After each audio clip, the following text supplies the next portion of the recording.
worldwide leader in all black news. This is NNN.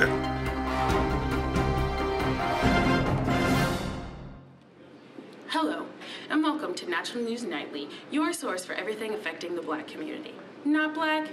Don't feel awkward. This broadcast is for you too. We're here to teach you everything you need to know about black culture, from President Obama to Queen Bee. Tonight, we will be discussing the coils, kinks, and curls of ethnic hair.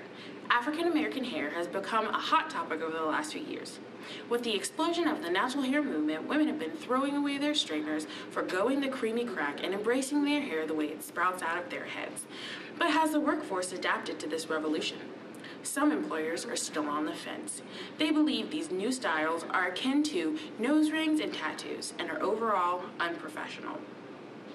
But by deeming natural hair unprofessional, are employers stifling the individual's creativity and keeping them from fully embracing their culture? Here's Unique with the tea. Sorry to interrupt, but before we begin this interview, let's get something straight.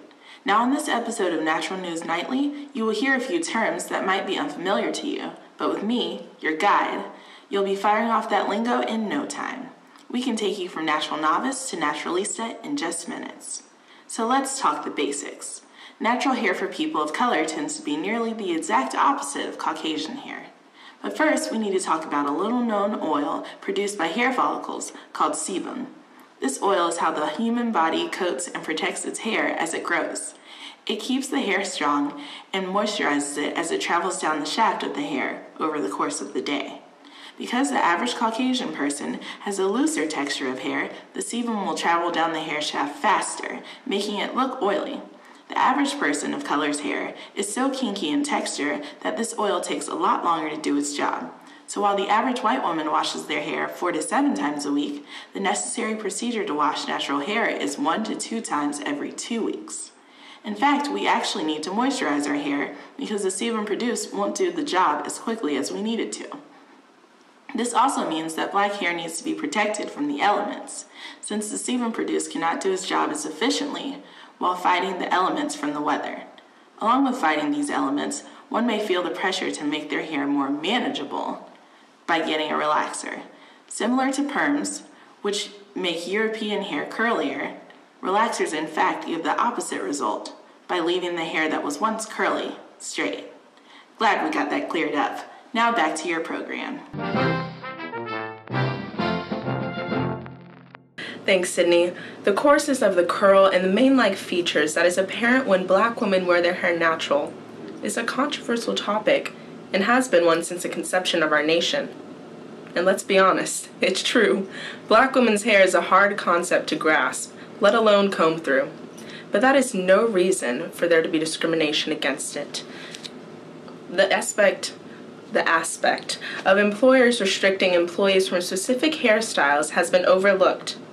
But on this special edition of Natural News Nightly, I am here with Dr. Candace Thompson to get a better look on the inside of the story. Thompson was recently named Interim Director of Upperman African American Cultural Center, which we are now sitting in, and she advocates for diversity and inclusion for all who are involved with the university. Thank you, Dr. Thompson, for meeting with us today. Thank you for having me. Now, besides your position in the Upperman Center, you also hold many positions in Watson School of Education, and I feel like all around campus you're just well known. With that high leadership, what is your perspective of natural hair in the workplace? Is it professional or is it unprofessional?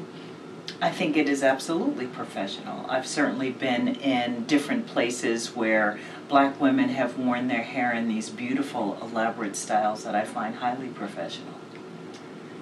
So are you natural? I am. And how have you seen your peers respond to your natural hair? Well, I suppose it depends on which peers you're talking about. If we're talking about my white colleagues, they like my hair, they like the silver, they think I'm brave not to color it, they think it fits my face. If you ask my black colleagues and my colleagues of color, they would wonder why, girl, do you perm your hair? And they would often remark that they wish that they could wear their hair this short or wear it natural, but for dozens of reasons cannot or do not. So do you have any personal experience with this, or have heard students come to you with any personal experience about hair in the workplace? Yes, for both, and I probably can't think of a single black woman, professional woman, who hasn't had her own story or had another story told to her by another woman. So my story happened when I was going for a job at a junior college. I was going to be their academic coordinator. It's a pretty big job for a new college graduate, and I had taken a lot of time to braid my hair in these small, tiny braids, pretty similar to what yours looks like. And it was beautiful. I had very long hair and it looked quite lovely, I thought. Had my little skirt and top on. I was very professional, ready to go. And my father would not let me leave the house. He was bringing me to the interview. And I asked him why. He said, they're not going to let you in the door with your hair like that. They're not going to interview you with your hair like that. I said, yes, they are, Dad. It looks beautiful. What are you talking about? He said, change your hair. So we argued a bit, and I went back, and I had to take all of my hair out, which by then was just huge, and I had to put it back and tie it in a bun, and I looked like a librarian. I was very disappointed. But I walked in. It was a white staff, and they were wonderful and welcoming, and in that moment I understood what my father meant, that they probably would not have seen this bright, well-dressed, well-spoken young woman come to their door if my hair had been in those braids, that they would have made judgments based on that. That was a tough lesson to learn. That was a painful lesson to learn.